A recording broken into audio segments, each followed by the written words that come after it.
Welcome to the Week Ahead, a podcast by SBM Intelligence. I'm your host, Veronica Pana Igube.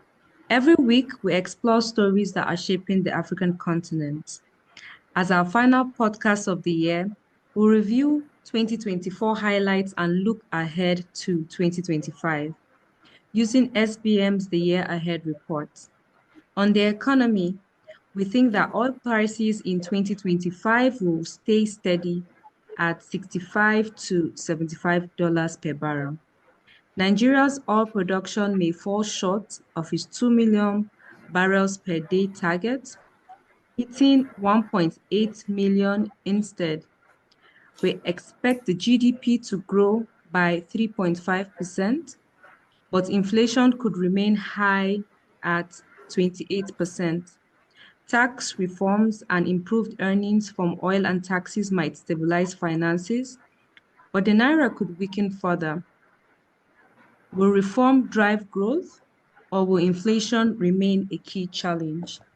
In politics, we believe that a new northern opposition group may challenge the Tinubu administration.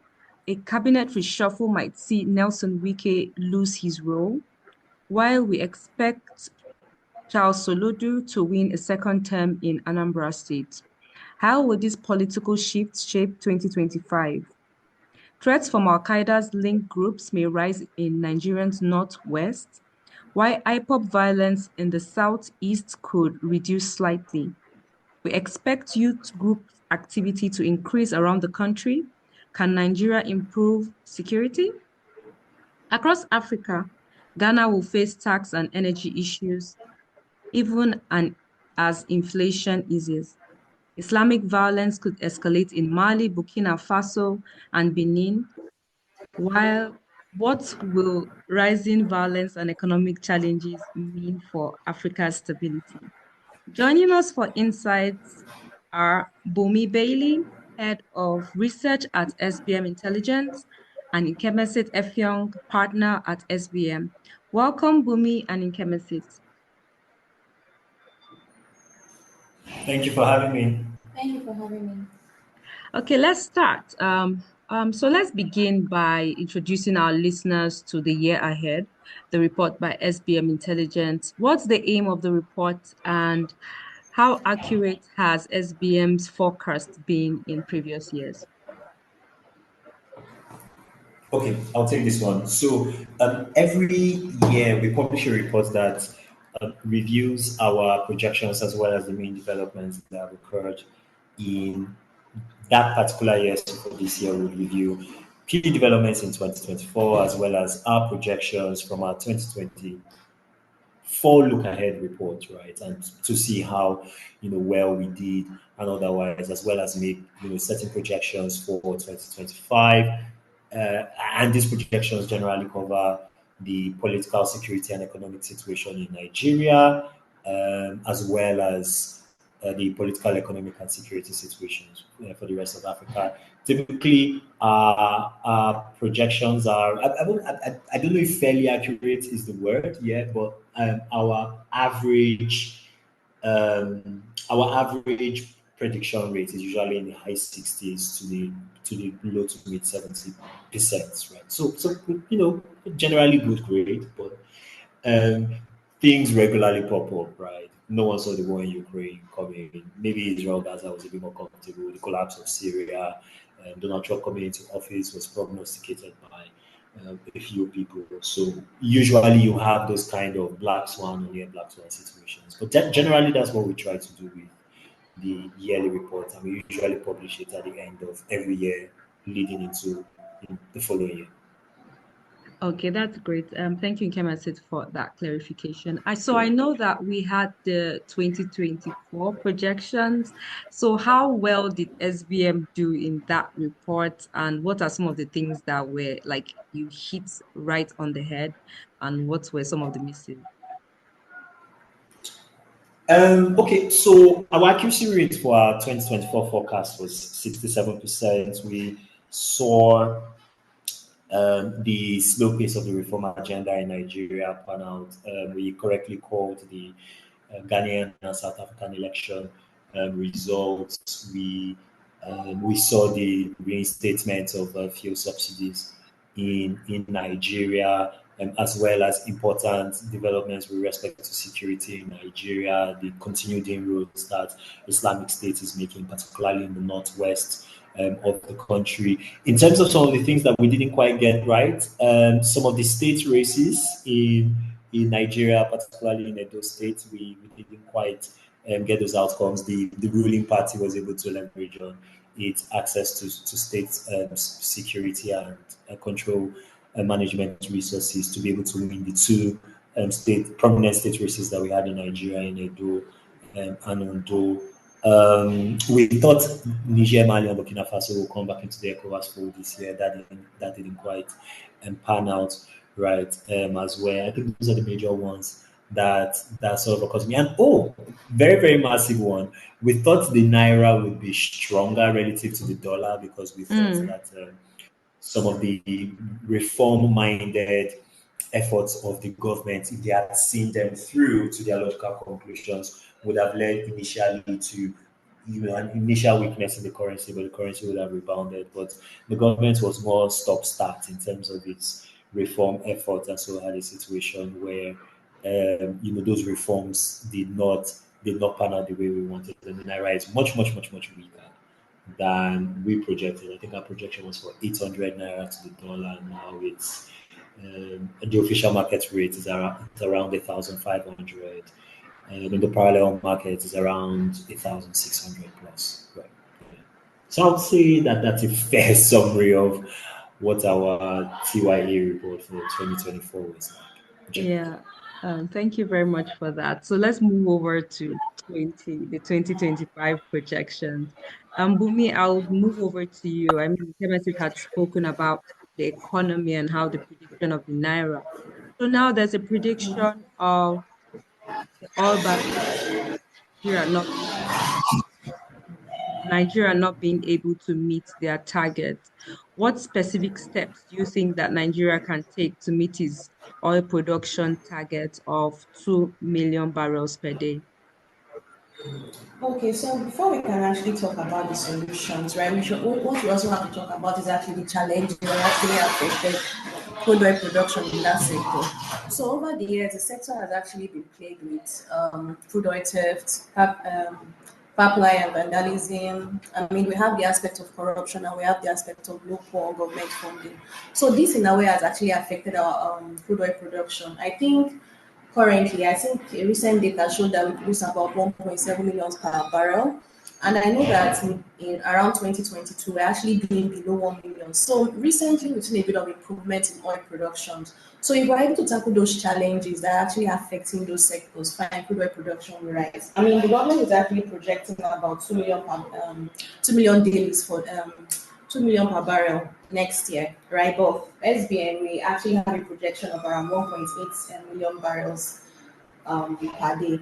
So yes, if we're able to tackle those challenges that are actually highlighted, then we can actually see a spike in crude oil production. And when there's a spike in crude oil production, that leads to an improvement in government revenues. Yes. I mean, the report also states that we may see inflation persist. Um, how do you think that that would have impact on the lives of daily Nigerians in 2025? For me? Okay, so this year we project that inflation would actually remain elevated, but it would moderate. I mean, this year we've done an average about 33%. I mean, food inflation has actually averaged about 39% this year, almost 40%, still at record high levels. So when you have high inflation numbers, you have high increase in poverty numbers. I mean, the World Bank said that the number of poor people in H1 is about 129 million. You see, you can see that interesting number. So this year, based on our projection, we see a bit of respite, right? We would not see that surge that we witness in inflation numbers this year. We might just see a bit of moderation in prices. Prices may remain a bit stable. It may temper a bit sharp, but it won't be as worse as what happened in 2024. I mean, if we look at our in terms of healthy diet costs has actually surged. I mean, the NBS reported that the number of households or the percentage of household families that actually have access to healthy meals um, that no number of households that actually cannot be able to afford a meal per day is actually about 62%. That's actually an increase from about 39% in 2020 in 2019. So this year we might see that number still around that 62%, or maybe a bit lower, but in summary, we would see a bit of respite this year. I'm sorry, next year. Okay, thank you for that. So let's move over to politics because I mean, we have the economy. Next stop is politics.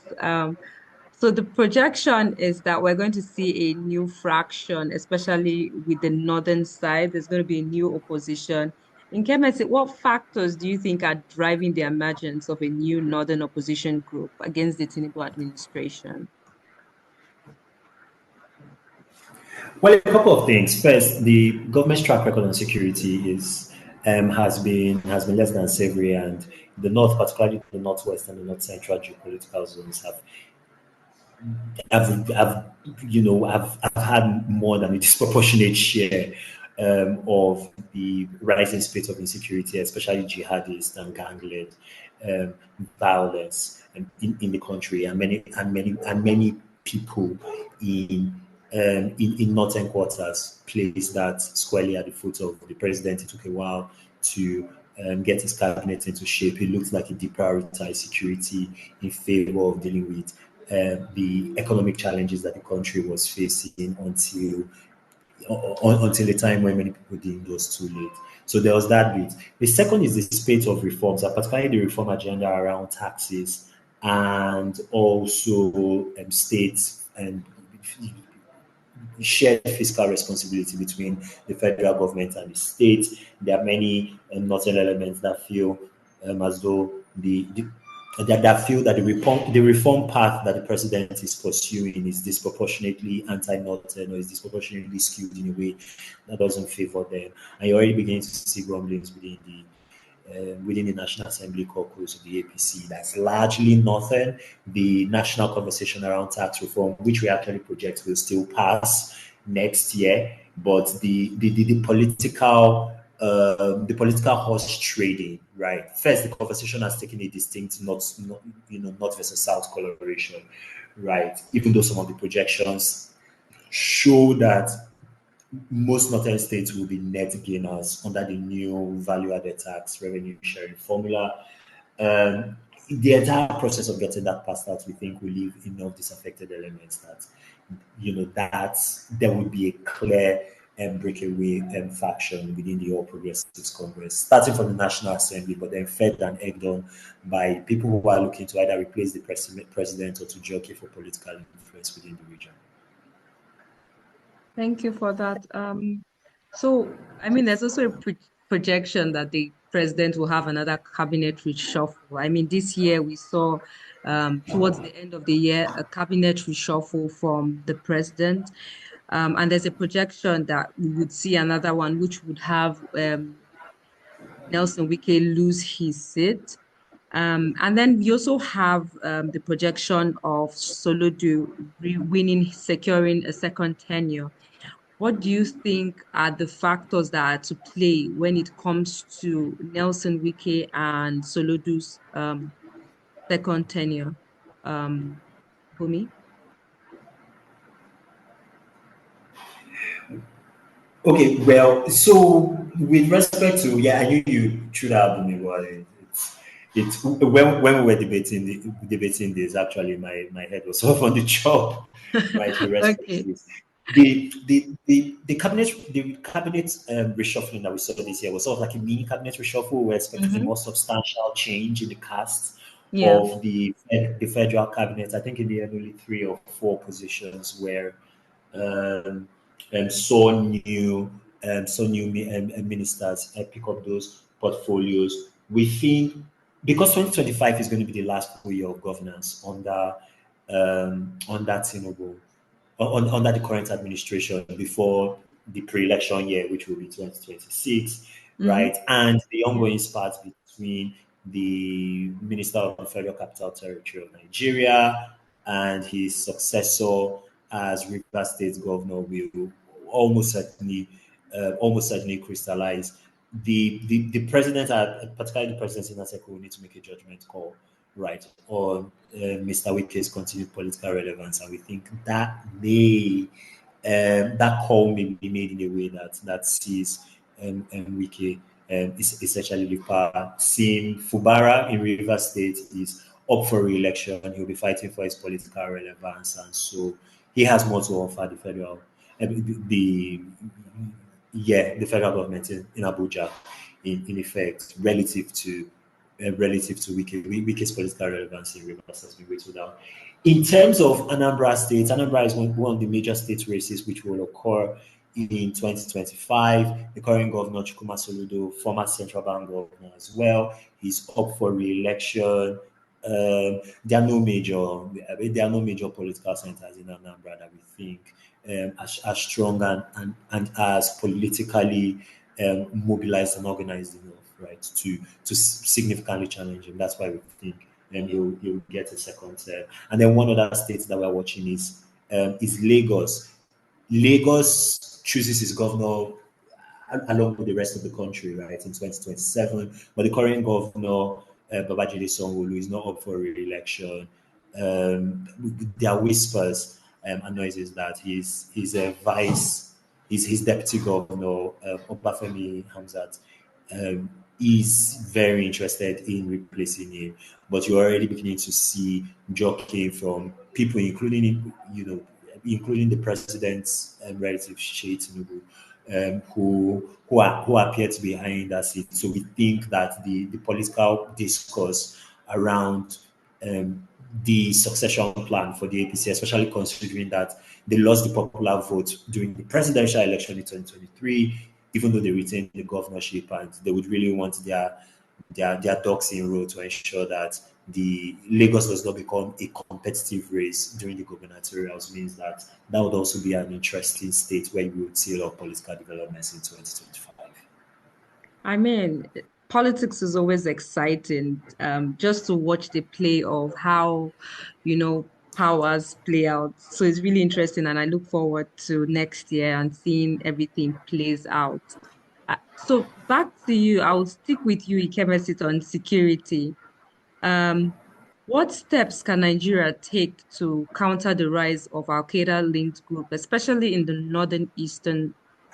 northwest of Nigeria? Well, it will be to largely follow the money.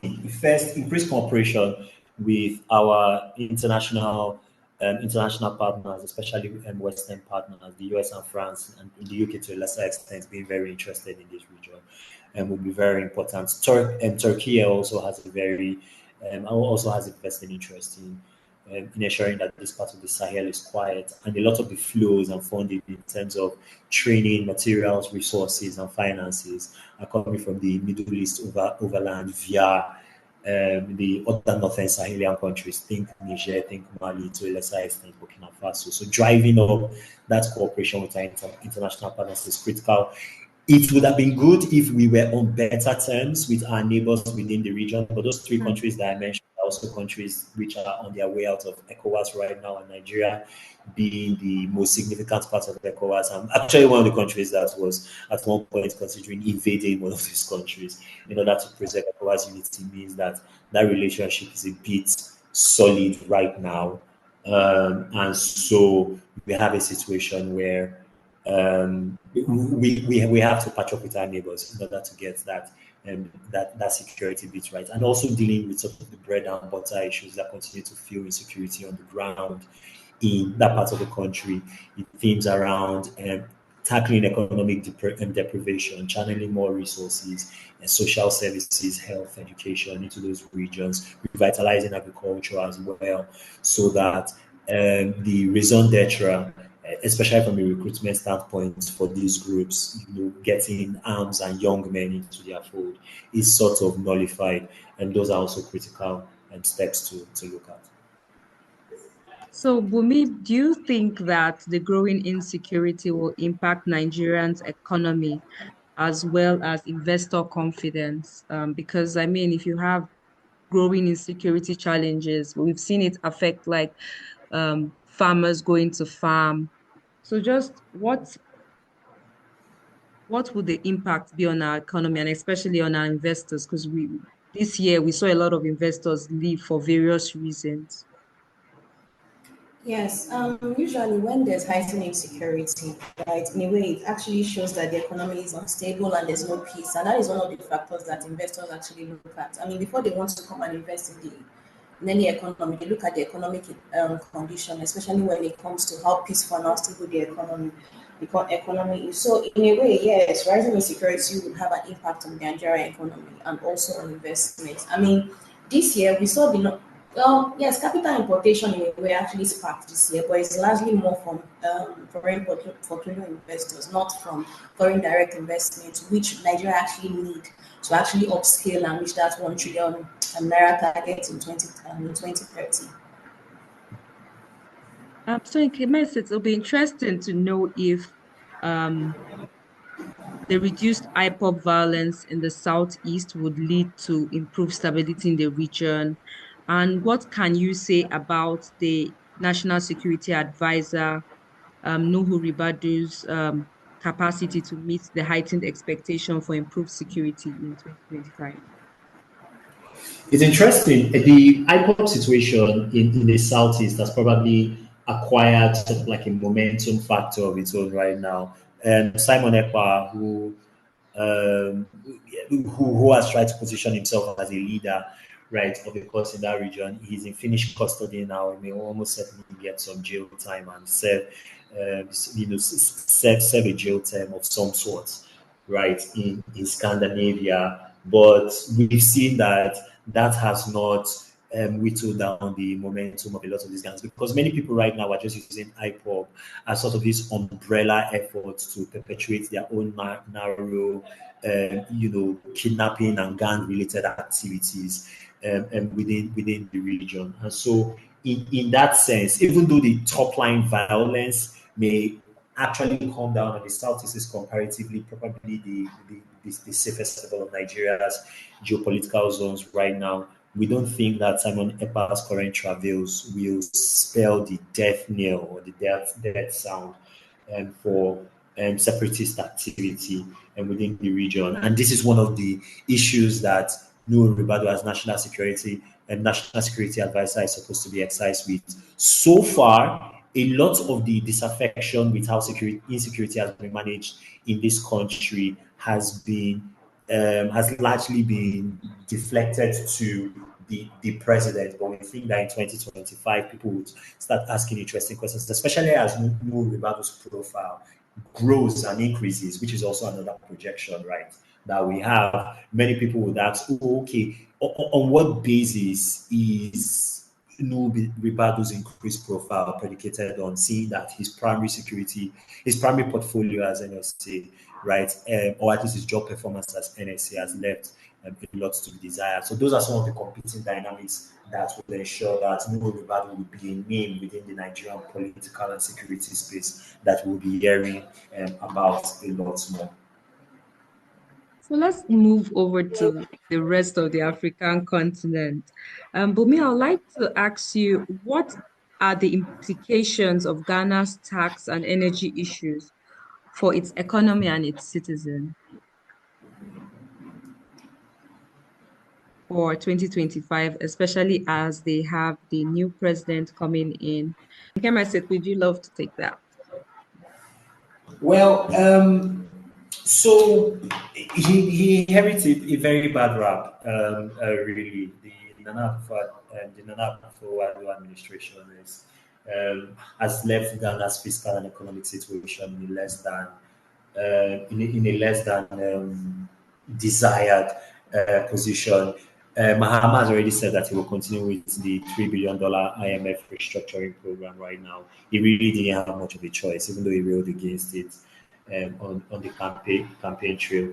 So things will probably get slightly worse before they get better for everyday Ghanaians. We do project that inflation will come down to around 18%, right? But the situation with the potential of Trump tariffs, the US Fed increasing interest rates, which would make the US dollar stronger than practically every currency in the world right now, would mean that Ghanaian cedi would also deal with the same levels of weakness, which almost every currency will be buffeted by at least for 2025. So that may offset some of the gains from a reduction, right, in inflation. Ghana's energy issue needs to be sorted out. Power producers are at this point they are ready to turn off the tap. Ghana owes a substantial amount of money also to its neighbors, primarily Nigeria, for the energy that it imports to, and a lot of those liabilities are due in 2025 and 2026, and so those are also important things that the new administration would have to keep in mind when it's sworn into office in early January. So a lot will be happening in the Ghanaian economic space in 2025, and it will be an interesting one that we would continue to be watching. Interesting. I mean, I followed the Ghana elections, and we had Kofi, our correspondent from Ghana, join us for quite a number of weeks going to the elections last week as well. So it's also interesting to see what will happen for them, especially as they have their president coming in, and hopefully he has 4 years to make a difference. So let's move to Cote d'Ivoire, where we have our son who would likely face, like, expected to be re-elected into office. Do you think that his re-election will bring some type of stability for the country's politics and his economy as well? It probably would. I mean, it will certainly represent it certainly represent a sea change, a positive sea change from what we've seen in Cote d'Ivoire, at least from 2007, right, onwards, right. And we obviously had a peaceful transfer of power, right, to Alassane Ouattara for his first term, and we've had a situation where Cote d'Ivoire has largely been quiet from a geopolitical standpoint. It's basically just been humming along, as it were, politically as well as economically. Key risk item, though, to watch with respect to Cote d'Ivoire is cocoa prices and where they are right now. Production is not matching up to the fact that cocoa prices right now they are at a record, right? They are at a record right now, and you would think that for producers like Cote d'Ivoire, which is the world's largest producer of cocoa, as well as Ghana, they would be partying like it's the 1980s and in the 1990s. But cocoa prices have really gone up, largely because production in West Africa has been impacted by a combination of climate change, but also structural issues, especially around raising the productivity of cocoa producers within the region in order to match up with the increased global demand for chocolate and other cocoa derivatives, right? So that's going to be an important thing to look at. Cote d'Ivoire is in the process of restructuring and putting together an $800 million sort of loan facility in order for it to drive some of those cocoa production efforts within the country. To be interesting to see whether the sector of more debt under a Ouattara 2.0, and we're expecting to be re-elected, would change the domestic political calculus in that country. Thank you so much. So as we wrap up, I know that SBM does an amazing work, and Bumi, as head of research, I'm sure our listeners are curious to know how SBM conducts their research and how they make such detailed, predictions. Also, additionally, what role does public policy play in shaping the outcome of our projections? What is our main aim from the report? And what should our listeners look out for? Okay, so the main aim of our report is just in a way to just keep our readers and listeners just to be informed about what has actually happened in the economy. I mean, right from inflation, right from FX rate, right from poverty numbers, right from petroleum prices. We in a way just try to monitor the macroeconomic conditions and indicator and how it has actually performed in the year, and from there they'll be able to make decisions. And also in the forecast for also the following year, how they are also keeping them to be informed and also make future decisions. And how we are able to do the report, analyze the report. We actually have a team of credible and capable experts, from analysts to people that we can actually be able to analyze and look at the macroeconomic data. We also have a couple of field assets that we rely more that can actually be able to tell us what is really actually happening on the field.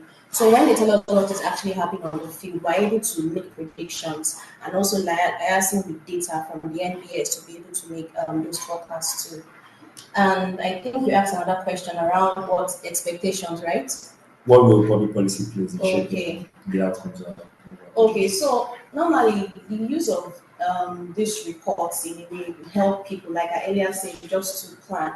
I mean, for example, if we talked about the aspect of the reforms, right?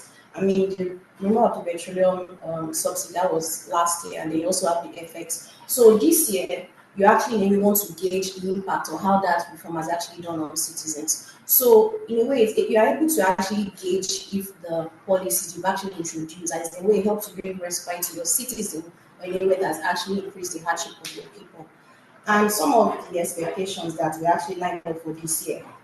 We actually project that crude oil prices would actually remain elevated. I mean, crude oil prices are actually not, I think, has not gone more than 78 this year. So we actually expect our projections to be around 65 to 75 per barrel this year. And another projection we also have is also inflation. I mean, inflation, like I earlier said, is average about 33% this year. So we actually, I mean, we have a rate that is actually going to moderate, maybe close to around 28% this year. And then we also have the aspect of the FX, even though there's a bit of optimism that it would actually reach about 1,005, but our projection is around 2,000 naira per dollar. We also expect improved government revenues in the second half of the year due to rise in oil sales. We also expect the value-added tax reform that's actually been a lot of controversies this year. So we're actually seeing being passed this year. We also expect more Eurobond issuance this year. I mean, we expect Nigeria's external reserve balance to sustain an upward trend in 2024, climbing to about as high as 40 million. We expect that trend to continue in 2023. We also expect that as inflation begins to trend downwards, we begin to see the MPC actually cut rates. I mean, this year, the MPC has actually increased rates to about, let's say, 800, more than 800 basis points to about 27.5%. Yeah, to 12.5%. So this year we actually project a 300 basis point cost in at least 4 cycles throughout 2025. We also, in a way, are partially positive despite the high fixed income yields. I mean, investors will see value in stocks market and look ahead of the 2021 and Q1 2025 earnings season. So the biggest one, in a way, the biggest kicker for us, or what we should actually look forward to, is the fiscal reform. Like I said, we actually expect value-added tax reform to be passed this year. I mean, this bill in a way has been seen as a game changer in the tax collection and revenue process in Nigeria. Thank you very much for those great insights. That's all for today and for the year. Thank you both for joining us and for your insights, which enriched today's episode. To all our listeners, this podcast is by SPM Intelligence. You can access our podcast by searching for SPM Intelligence anywhere you find podcasts. For deeper insights into our work, you can visit our website at spmintel.com. Remember to connect with us on all our social media platforms. You can find us on X, Facebook, and LinkedIn at SBM Intelligence. Thank you for tuning in to the week ahead. Join us on the 11th of January 2025 for a new season of updates on events shaping the African continent. A Merry Christmas and a Happy New Year to all of you.